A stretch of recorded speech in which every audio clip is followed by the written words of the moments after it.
It's the Happy Families podcast. It's the podcast for the time-poor parent who just wants answers now. Hello, this is Dr. Justin Coulson, the founder of happyfamilies.com.au. I'm here with Kylie, my wife, mum to our 6 kids, on Friday the 13th. I feel like I should do my Wicked Witch laugh. The kids get excited about it. I don't know if you will. It's been a while since that one's come out. It won't come out again for a long time. I'm so sorry.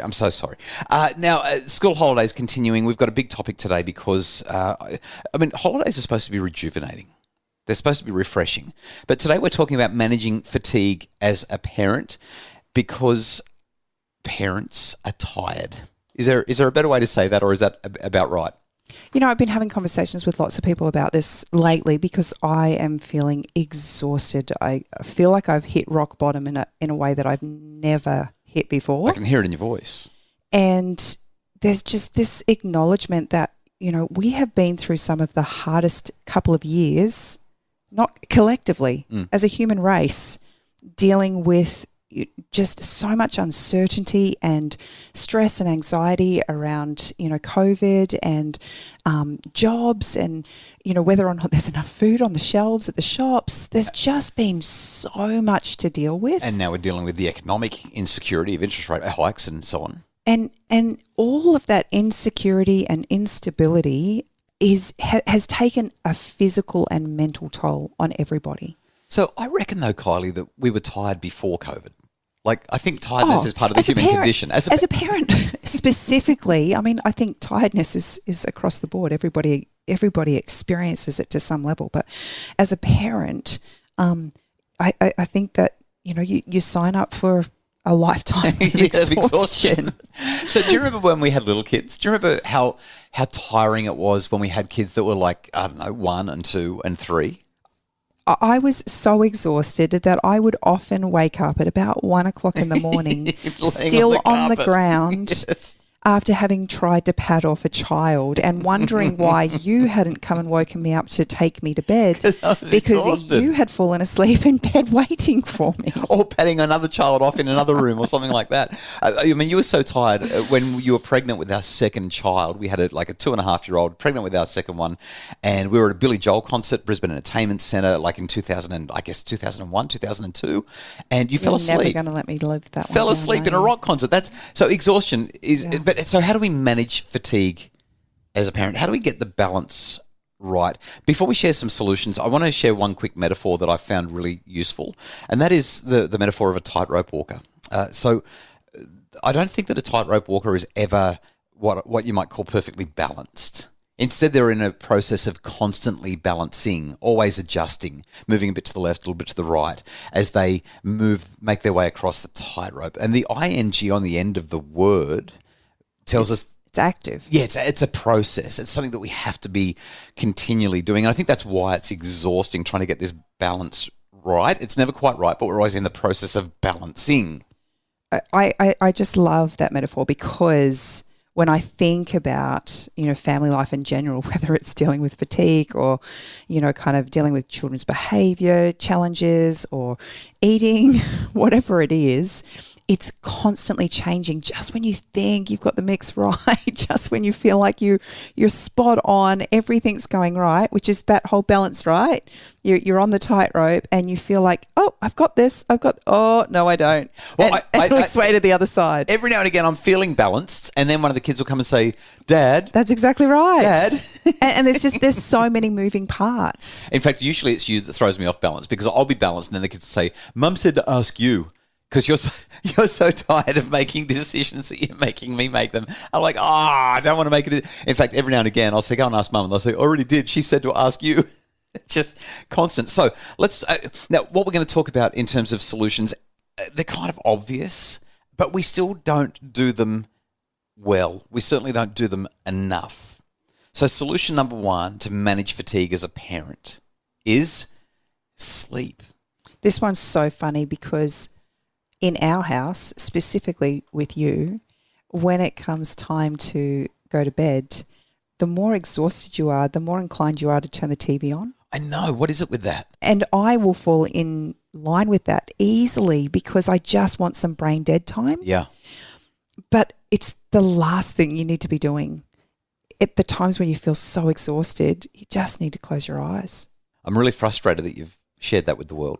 But you're exactly right. The tireder I am, the more likely it is that I will pick up the remote and say, let's just watch one episode of something, which is a really dumb thing because instead what I should do is pick up a book, a non-fiction book, a book that's not going to keep me captivated page after page. But sleep, we treat sleep like it's a luxury item. And the reality is it's not. It's essential. We simply cannot function well as people, as parents, as partners, if we're sleep deprived. So the average adult needs approximately, say, 7.5 to 9 hours of sleep per night. You can get by on less than that, but over time you go into sleep debt. The more sleep debt you have, the more likely it is that you're going to have impaired decision making. You're going to have fatigue management issues. You're just not going to perform well. Well, and if your body clock is functioning, then regardless of what time you go to bed, you're going to get up at the same time every morning. So you're not getting the full amount of sleep that you need unless you stick to the routine. Right. So we've got a long weekend coming up, and my recommendation for anyone who's wanting to manage their fatigue better as a parent is to get enough sleep. Just have a couple of early nights, have a couple of sleep-ins if you need them, and try to get that sleep debt taken care of because it does make a difference. It doesn't mean that you won't get tired. It just means that the tiredness won't be as bone heavy and it won't set in as early. I mean, by about 7 o'clock every night, you're going to be tired, but it's worse when you're exhausted. Second big idea is diet. So when it comes to diet, eat well. Like, we know we're supposed to, but the more sugar we have, for people who are drinking, the more alcohol you have, the less effectively your body functions. I think that's that's the message, right? I think that maybe I have it completely wrong, but I think mums are so prone to not feeding their bodies the things that they need because we eat on the run so much of the time. We feel so busy and so time poor that instead of making ourselves, a healthy lunch to sit down and eat, we just go to the cupboard and grab a couple of biscuits to kind of give us that sugar hit that we need to keep going. And it's just so easy to fall into that habit and then, kind of later down the track find ourselves in really challenging positions if we don't take the time to fuel our bodies with the things that we need. Just had a minor brainwave as you were saying that, and that is how much we rely on quick and easy food. So if we can make really healthy food massively accessible by peeling the carrots and having them chopped in some Tupperware in the fridge, or even just making more than you need for dinner. Yep. So, when we've got leftovers in the fridge, we eat straight to great. the leftovers. Yeah, it's absolutely. So easy to just pull out the leftovers, heat them up for lunch, or kind of add them to something for a healthy lunch. Yeah. But if they're not there, then it's like... and the other thing that makes it easier is just having a meal list, right? Like knowing what we're eating, which means that we're less likely to make less healthy alternatives. Fatigue management, diet is central. Sleep is the other one. And the third and final one that we're going to mention today is... attention management. So that means that we know what we're focusing on and we're choosing to focus on it for the right reasons at the right time. And it kind of goes back to the screen issue, I guess. But it's also about being present, being intentional, being in the moment. Well, when I think about that, I actually think about, looking at the things that I have to do in any given day and then adjusting my expectations to what I am capable of doing in a day. Right. So often we have this ridiculous to-do list. And I remember, especially when the kids were younger, I would literally stay in my gym gear all day, not because I wanted to, but number one, I didn't give myself the time to have a shower. And number two, because it meant that I could run faster. It literally gave me the sense of being energetic in spite of the fact that I didn't feel it physically, but I had my joggers on, so it meant that I could move faster. And that kind of gave me the capacity to get through my day.